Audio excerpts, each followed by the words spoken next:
So now let's make some cucumber and carrot raita. So I've taken a cup of yogurt and I will beat it or whisk it.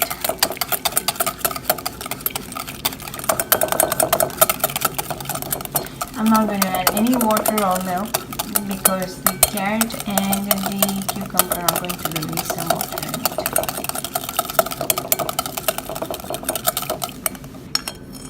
To this beaten yogurt, I'll add some grated cucumber, and this is one grated cucumber with its skin on. I like it with the skin, so I've added the skin. And you can remove the skin if you don't like it, but that's how I like it. And one grated carrot.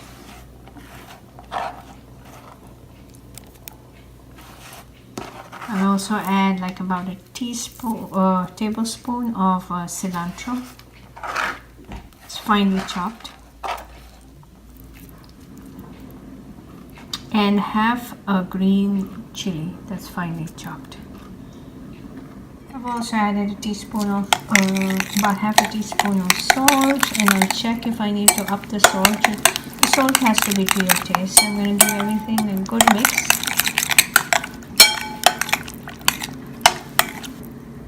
Teaspoon of salt, and you can add to your taste, and I ended up using a whole green chili because my green chilies were milder. After giving a good mix, I put it in a nice bowl and let it sit in the fridge. And so when I need raita is ready, and I will be serving it with rajma and rice. You can serve it with a pulao or a biryani or just with anything, or just with roti by itself.